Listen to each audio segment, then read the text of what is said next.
Ya, assalamualaikum sobat sekalian, bertemu kembali dengan TMC Blog. Akhirnya nih ya, setelah kita nunggu-nunggu lama dari mulai Bangkok Motor Show dan juga Osaka Motorcycle Show, akhirnya Kawasaki Indonesia hari ini merilis dua varian baru. Sebenarnya satu varian ya, karena sebenarnya satu varian lagi adalah varian Special Edition, yaitu Kawasaki Eliminator.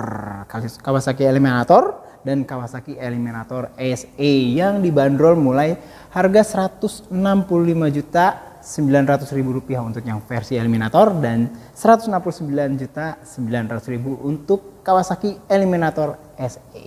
Nah teman-teman sekalian, saya akan mencoba membawakan kepada teman-teman sekalian detail-detail apa yang dapat dilihat dari kedua motor ini nih yang sudah mulai dijual oleh Kawasaki Motor Indonesia untuk market domestik di Indonesia. Langsung aja kita cek. Yuk. Nah ini dia teman-teman sekalian ya, Kawasaki Eliminator yang mulai dijual tadi tuh oleh Kawasaki Indonesia mulai Rp165.900.000. Jadi pada dasarnya ada dua jenis ya dan dua warna juga. Kalau untuk yang versi standar ya Eliminator yang biasa gitu ya, yang Rp165,9 juta ini hadir dengan warna putih. Sementara kalau untuk yang versi SE itu sangar sih teman-teman sekalian, kita bisa dapat warna yang hitam dop atau matte black gitu ya. Nah untuk yang sebelum kita masuk ke detail dari Eliminator, kita bedakan dulu nih ya, apa yang membedakan antara Kawasaki Eliminator standar dan juga Kawasaki Eliminator yang SE. Yang pertama udah pasti ya warna.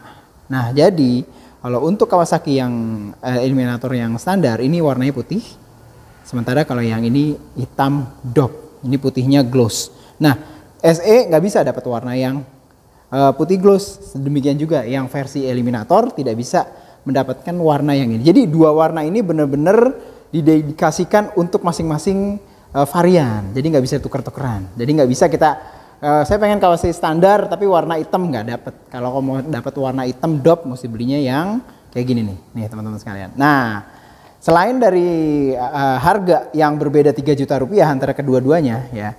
Nah bedanya apalagi warna, terus habis itu teman-teman sekalian bisa dapetin ini nih cover shock di bagian depan. Ya shocknya sendiri udah 41 mm suspensinya ya, teleskopiknya, dan kalau ini dia dapat nih ya cover ya terbuat dari karet, dan ini memang tugasnya atau fungsinya adalah mencegah debu-debu bisa masuk ke bagian suspensi. Nah itu bermasalah tuh, apalagi ini big bike dengan suspensi yang sebegini besar gitu loh teman-teman sekalian.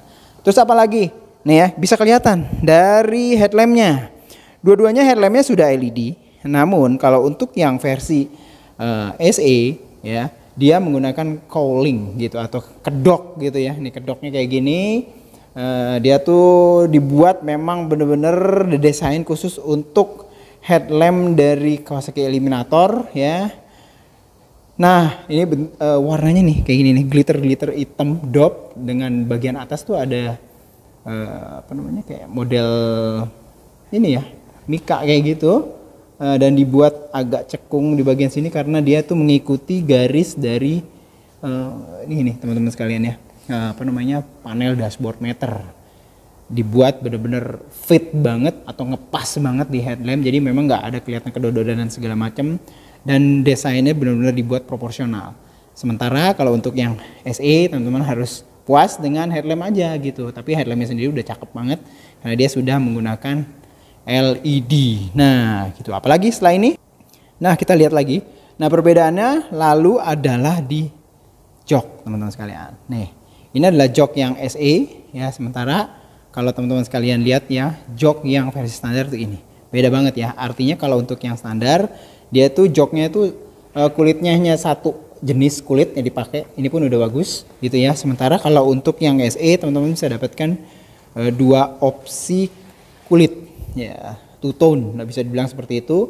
Dengan bagian yang atas itu ada kayak ya, titik-titiknya, sementara bagian yang samping itu sama seperti yang standar biasa. Sementara untuk jok yang apa namanya pembonceng masih sama sih teman-teman sekalian nih. Nah jadi seperti itu ya. Nah lalu apalagi, nah teman-teman sekalian bisa lihat di bagian sini nih. Nah untuk Eliminator yang SE itu mendapatkan nih teman-teman sekalian ya, handlebar mount USB-C outlet. Nah, ini seperti kayak gini, dan ini bisa dibuka kayak gini. Teman-teman sekalian bisa lihat di sini. Nah, di sini ada port USB-C ya, di bagian atas yang sudah siap pakai. Nah, ini ada kabelnya udah dimasukin, dan ini tuh sudah didesain benar-benar desainnya desain pabrikan. Jadi nggak ngasal-ngasal kayak gitu, ditempatkan di di batang dari spion. Nah, bagian bawahnya. Jadi bukan batangnya tapi di mounting dari spion di bagian sini, dan didesain khusus. Jadi dia tuh teman-teman sekalian ini dijepit di sininya, terus habis itu di sini dibuat ngefit atau ngepas banget dengan baut L-nya, dan dibuat memang rapi banget. Nah, jadi seperti itu. Jadi ada cukup beberapa yang membedakan. Yang pasti pertama adalah warna, karena warna dari SE ini dibuat spesial banget, dan warna ini teman-teman sekalian ini hitam dop, benar-benar spesial banget ya. Nah, jadi itu yang SE ya 169.900.000, yang versi Eliminator 500 itu harganya tadi 165.900.000. Di luar dari beberapa perbedaan yang bisa dibilang modelnya hanya aksesoris biasa, jadi benar-benar hanya beautifikasi aja sih yang membedakan antara keduanya ya. Semua spesifikasi teknisnya sama antara Eliminator 500 ya dengan Eliminator SE. Jadi asli sama banget semuanya. Teknologinya, fitur-fiturnya, spesifikasi teknis, dan semuanya sama. Dan kita akan mulai ya teman-teman sekalian untuk melihat ya, spesifikasi teknisnya apa aja. Kita bisa lihat dari atas ya. Dan di sini kita bisa lihat headlamp ya, tadi udah kita bahas ya dikit bahwa dia menggunakan headlamp yang dibuat bergaya retro bulat gitu ya. Namun kita bisa lihat di dalamnya itu ada 2 klaster lampu LED. Nih ya. Nih tuh ya, lampu LED-nya tuh kayak gitu tuh. Tuh LED-nya, dan ini tuh nanti akan dipendarkan dan lalu ada refleksinya dari atas. Jadi ada reflektor khusus. Dan di sebelah sini juga ada nih. Biasanya nih kalau dari atas berarti kalau lihat dari arah dari refleksinya seperti ini lampu jauh dan lampu dekatnya gitu. Nah, kayak gitu nih teman-teman sekalian. Jadi ada 2. Nanti kita akan lihat bagaimana ketika dinyalain. Lalu ini nih ya. Lampu sennya nih khas banget, kita bisa lihat juga ada di beberapa big bike Kawasaki. Sini headlampnya tadi menggunakan ring warna hitam diwarnain gloss kayak gitu. Dia itu kalau ke bawah masuk ke suspensinya gede banget nih teman-teman sekalian, walaupun masih teleskopik. Ini ukurannya 41 mm. Nah, masuk ke ban depan. Ya, ini ban depannya ini luar biasa nih. Dia menggunakan ban depan ukuran 18 inci. Ya, 18 inci ya. Lebar udah pasti ya, ukurannya 130 ya, dengan palang velgnya velg palang, velg casting wheel. Terus habis itu ini dia menggunakan pengereman cakram 2 piston kaliper 2 piston ya. 2 piston berapa nih ya? Kayaknya ini lebih dari 2 piston nih, dari Nissin lah pasti. Dan dia sudah pakai grid speed sensor, artinya dia sudah menggunakan sistem ABS yang independen antara ban depan dengan ban belakang. Nah, ini menarik kayak gitu ya. Dan ini detail-detail yang menurut saya cukup menarik adalah Kawasaki memberikan semacam cover di bagian nutnya gitu, bautnya gitu ya, menggunakan karet. Dan ini detailnya menurut saya cukup menarik di sini nih dari Kawasaki Eliminator. Nah, kalau kita lihat di bagian yang Eliminator SE sama, bahkan warna-warna velgnya pun sama, dibuat hitam, tidak ada perbedaan spesifikasi di ban dan suspensi antara Eliminator dan Eliminator SE. Nah teman-teman sekalian, suspensinya tadi ketinggalan, dia itu travel dari suspensinya itu 12 cm ya. Nanti kita bisa lihat lagi yang bagian belakang itu ada sekitar 9 cm juga. Nah suspensi ini raknya itu 30 derajat dengan trailnya tuh 121 mm atau 12 cm-an kayak gitu teman-teman sekalian. Nah ya tadi di cakramnya itu cukup lebar ya, 310 mm disc, tebel ya. Ini tebel banget ininya, lumayan lah tebel ya, karena hitungannya dia cc-nya udah termasuk cc mid ya, sudah masuk ke big bike kayak gitu, sehingga dibutuhkan sistem pengereman yang bagus dan cakramnya pun didesain dengan model yang tebal kayak gini. 310 mm disc, dual piston ternyata ya front calipernya dari Nissin. Nah, di sana tadi kita bisa lihat ada sensor speed di bagian depan. Dari suspensi kita langsung masuk ke nih dia nih, dapur pacu atau mesin. Teman-teman sekalian bisa lihat ya, mesinnya menggunakan mesin 2 silinder segaris ya. DOHC berpendingin cairan 451 cc. Nah, dia masuk ke dalam kelas 500 series gitu ya. Jadi masuk ke kelas 500 teman-teman sekalian. Walaupun cc masih 450 cc. Nah, dengan mesin 451 cc ini, dia itu menghasilkan tenaga atau power maksimum itu sampai 52 PS di RPM, raungan RPM 10.000 dengan torsi maksimum itu 42,6 Nm di 7.500. Cukup rendah ya, 7.500. Jadi perkiraan saya motor ini masih cukup enak untuk stop and go. Ya, mesinnya kita bisa lihat ya, 2 silinder, kita bisa lihat sini ada 2 knalpot yang hadir dari engine gitu ya, teman-teman sekalian bisa lihat. Terus dia itu sudah menggunakan kopling dengan 6 speed atau 6 percepatan. Ya, kita bisa lihat sini, dan clutchnya itu termasuk atau koplingnya termasuk kopling basah karena dia tuh terendam oleh oli ya, oli di dalam sini baknya. Seperti biasa lah, dasar seperti itu. Engine-nya ini berjenis pendingin cairan, dimana dia tuh radiator untuk mendinginkan cairannya itu di bagian depan gede banget ya. Ada covernya kanan dan kiri didesain begini teman-teman sekalian. Nah, engine-nya ini digantung ya dan ditempatkan atau di-mounting itu di sasis berjenis trellis. Teman-teman sekalian bisa lihat ya di sini. Sasis trellis ini jadi mengingatkan kita pada gaya-gaya motor-motor Kawasaki seperti kayak ER6 kayak gitu. Trellisnya tebal banget dan kuat banget sih ya. Tapi desainnya ini, desain trellis ini agak sedikit beda dengan misalkan ER6 dan segala macam. Ada beberapa detail-detail dari mounting dari batang-batang sasisnya agak berbeda gitu loh teman-teman sekalian. Namun tetap nih teman-teman sekalian bisa lihatnya tebal ininya diameter dan juga ketebalan dari pipa-pipa ya, dari sasisnya yang dipakai. Dan ini untuknya ini, dan di sini beda lagi nih teman-teman sekalian. Ini beda lagi, dan ini lebih kecil biasanya seperti itu, dan biasanya yang nyambung ke headstock dan segala macam itu dibuat jauh lebih kokoh. Dan di sini dikasih kayak gini nih teman-teman sekalian. Ini penguat nih. Ya, jadi nggak hanya nih sekedar apa nih kayak gini nih. Ya, detail untuk las-lasan kayak gini. Nah, ini tuh biasanya untuk penguat. Yang membuat rigid dari sasis secara keseluruhan. Nah, ini kayak gini. Teman-teman sekalian bisa lihat, dan nih turun ke bawah, dan di sini ada O2 sensor ya. Ya, untuk dia lolos spesifikasi Euro-nya, dan di sini ada catalytic converter di bagian sini. Kelihatan banget ini agak menggembung lalu masuk ke belakang. Jadi secara umum knalpotnya adalah 2-in-1, masuknya di sini tengah-tengah. Lalu ke belakang, dan desain knalpotnya dibuat rata banget. Nah, dibuat rata banget kayak gitu loh teman-teman sekalian. Yes, dibuat rata, dan bisa dibilang gayanya masih low. Jadi memang dasar atau desain utama dari Eliminator adalah motor yang benar-benar ya low rider banget sih kayak gitu.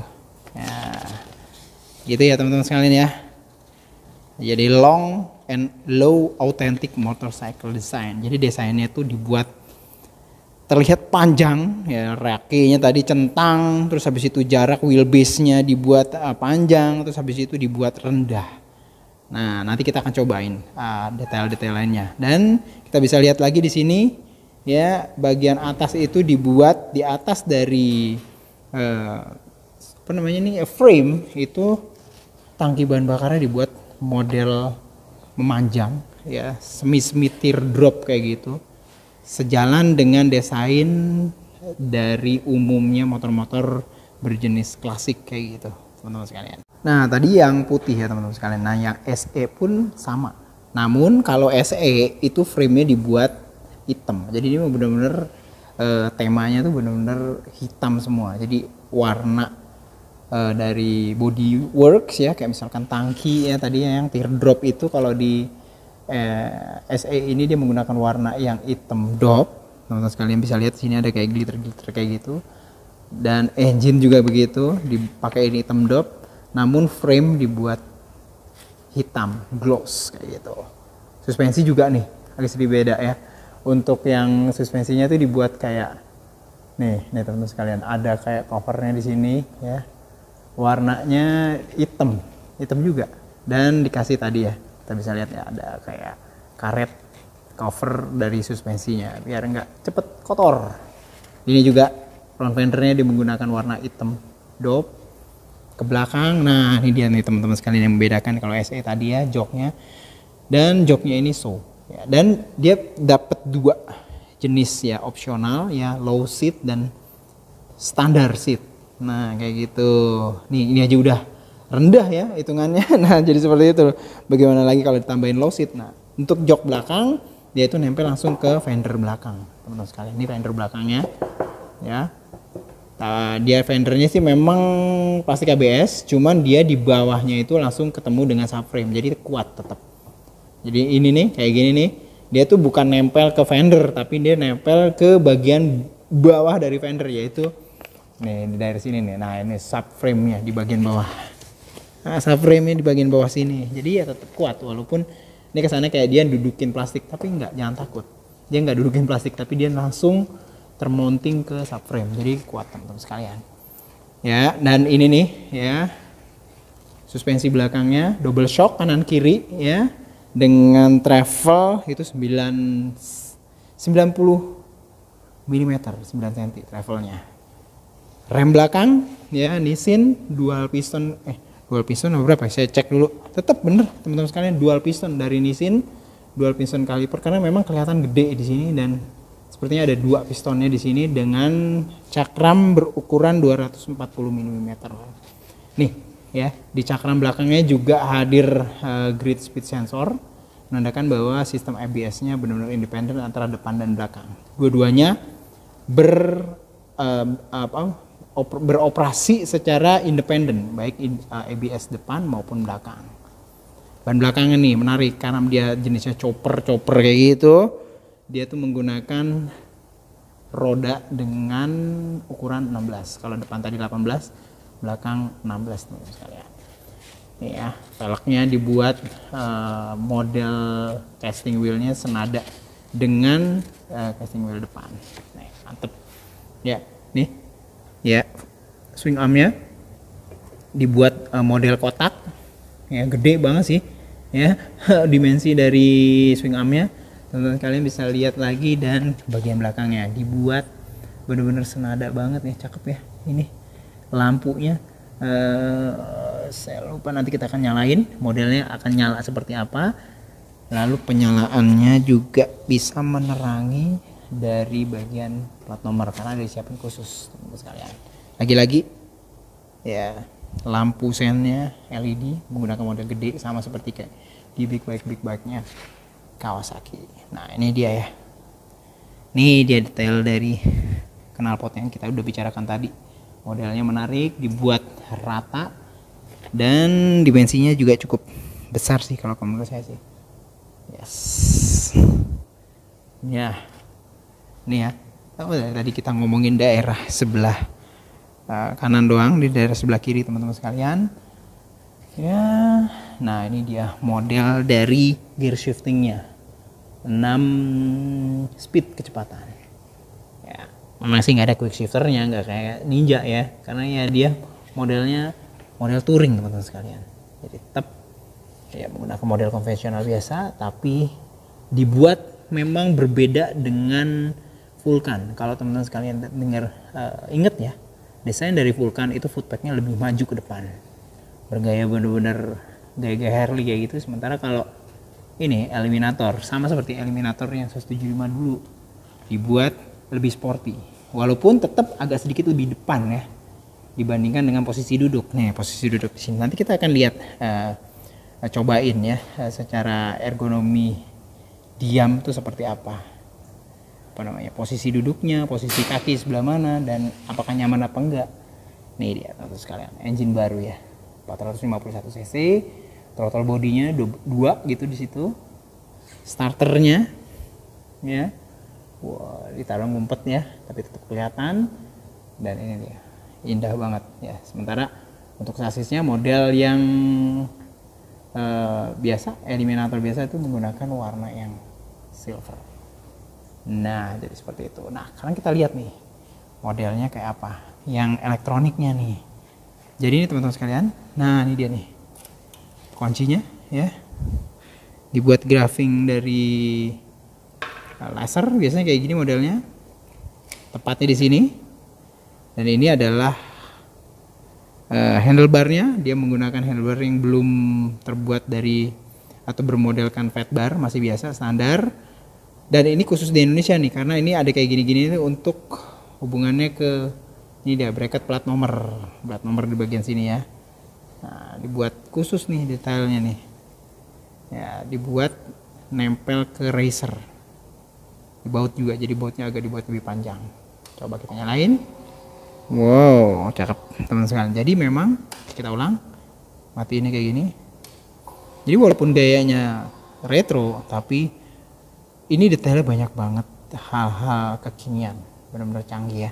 Kayak misalkan ini tachometernya bagian atas, dia digital bar, terus habis itu ada speedometer, terus habis itu ada gear indikator, terus ada odometer. Nah, berarti ini ada MID ya. Nah, MID-nya kita lihat ada trip A, ada trip B. Ini ada konsumsi bahan bakar liter per 100 km, dan ada average bahan bakar. Dan kita bisa lihat di sini ada tanda Bluetooth yang menandakan bahwa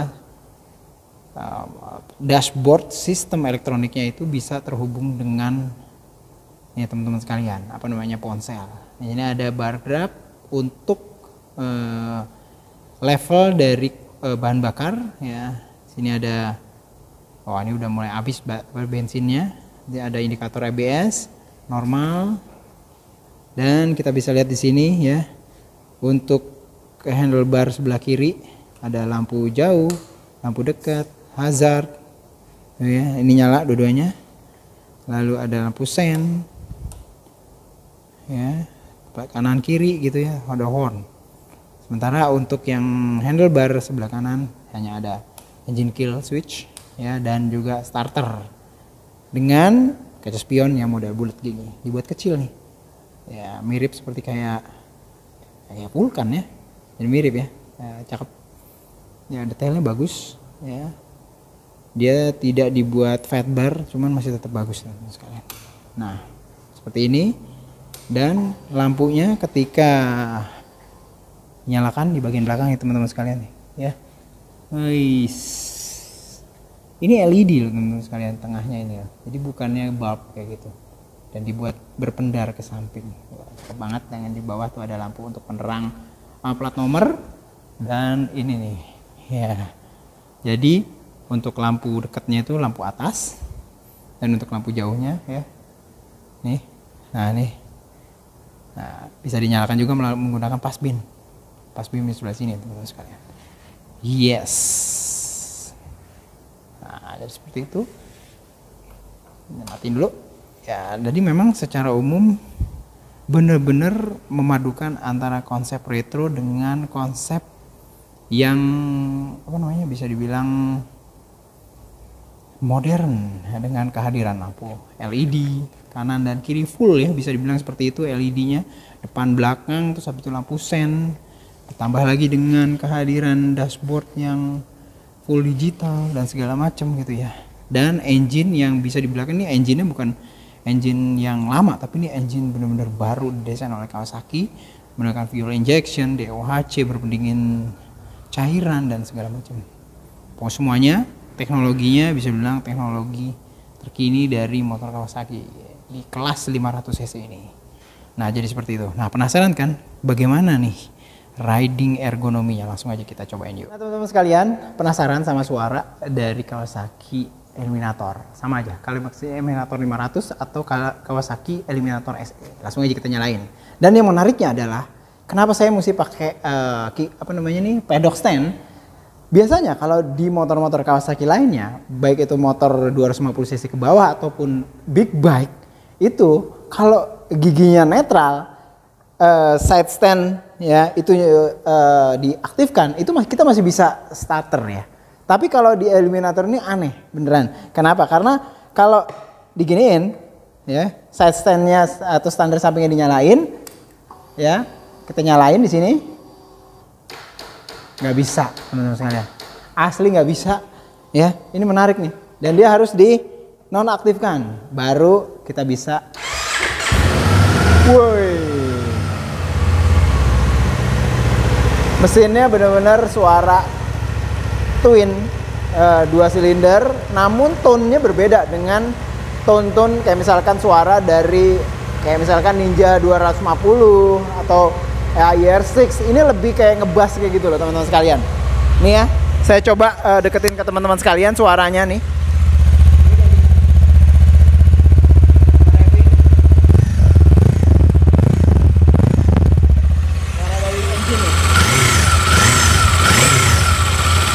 Ini suara dari engine ya.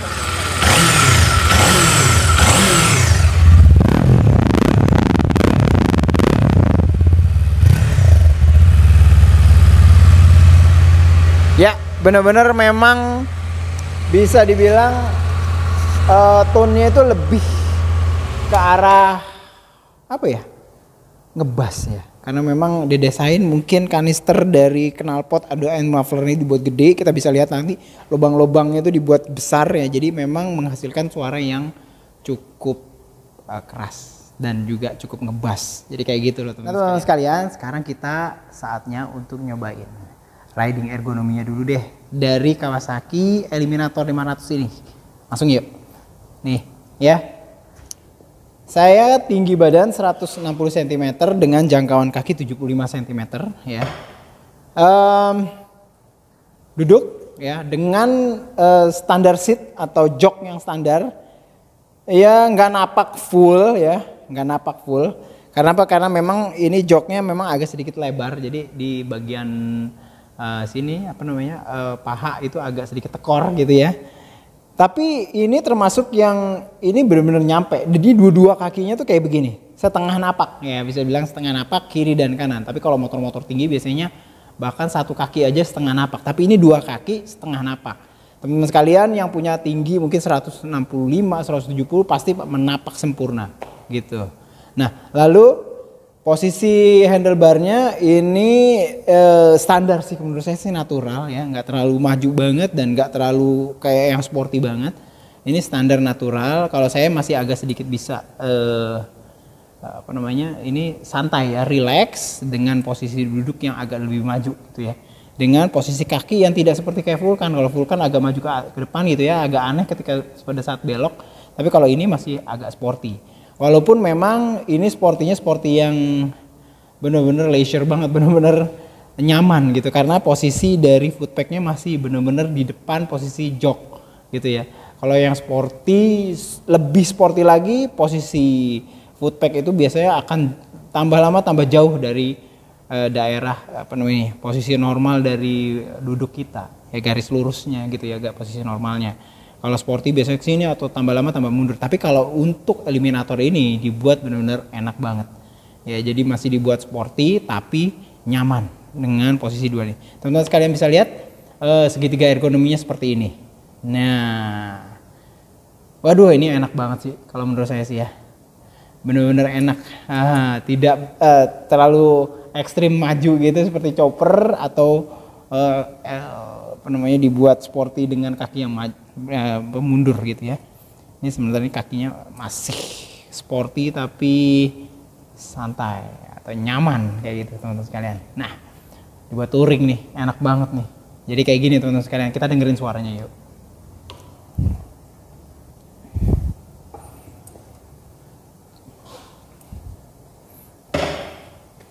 Nah, jadi itu teman-teman sekalian, review dari Kawasaki Eliminator yang dibanderol mulai 165.900.000 rupiah untuk yang versi standar ini ya. Dan yang versi SE dengan 169.900.000. Ya, perbedaannya sih nggak banyak ya, hanya bisa dibilang hanya aksesoris-aksesoris saja. Nah, teman-teman sekalian bisa langsung aja tanya-tanya dan bisa langsung menyambangi dari dealer Kawasaki terdekat kalau memang benar-benar berminat dengan Kawasaki Eliminator 500 ini. Nah, itu aja mungkin yang bisa saya sampaikan di vlog kali ini. Sampai berjumpa di review selanjutnya. Assalamualaikum warahmatullahi wabarakatuh.